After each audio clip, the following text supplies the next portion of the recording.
In 2001, when Joaquin Guzman Loera, the infamous Mexican drug lord known as El Chapo, made his initial epic escape from custody hiding in a laundry cart, Andrew Hogan was a small-town Kansas kid dreaming about playing college football and becoming a state trooper. After his extradition to the U.S. from Mexico, drug kingpin Joaquin El Chapo Guzman Loera pleaded not guilty to some 17-count indictment. Video provided by Newsy News. Look. 13 years later, Hogan and El Chapo dramatically came face to face, weapons drawn, in an underground parking garage in the Sinaloa city of Mazatlan. How the former Drug Enforcement Administration special agent who led the years-long manhunt in Mexico to capture El Chapo got to that moment in his life is the captivating first-person account Hogan tells in Hunting El Chapo. Harper, 352 pp. Out of 4.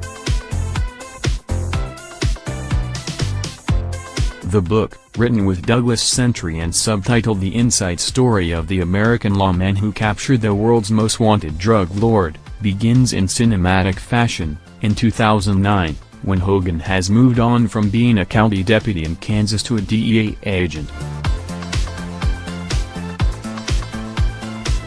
In a series of suspenseful adventures, he and DEA partner Diego Contreras first take down a major marijuana operation that's laundering millions of dirty dollars through Phoenix businesses. They then embed themselves in multi-million-dollar deals that take them to Panama City and eventually connect them to El Chapo's impenetrable Sinaloa cartel. In 2011, committed to nailing El Chapo, Hogan becomes head of the DEA's Sinaloa cartel desk in Mexico City. This dangerous assignment is where you'd expect the thick of the action, except other than a fizzle parade and scary moments on the streets. The book takes a long turn here from being a crime thriller to a mundane cop procedural.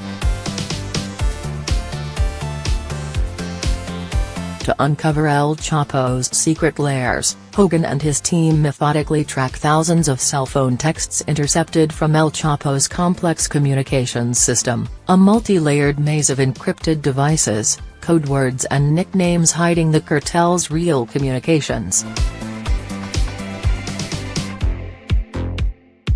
While this relentless police work becomes Hogan's obsession and leads to El Chapo's arrest, the book dives into it so deeply that it becomes a tedious techie paper chase. Fortunately, drama reignites when Hogan, the DEA and an elite force of Mexican Marines are in hot pursuit and hunt down El Chapo in Mazatlan. Hunting El Chapo has other flaws, though none fatal. The narrative often is overbearing with bravado and machismo. Hogan neglects to inform readers that he has a family until moving his wife and young sons to Mexico City.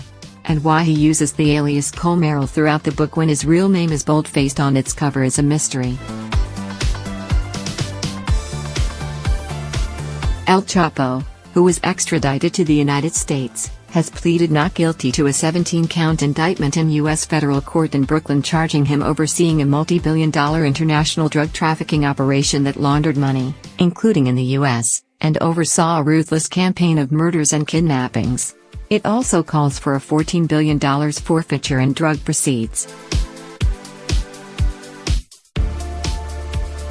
With El Chapo's trial now 6 months away, expect an overdose of all kinds of media.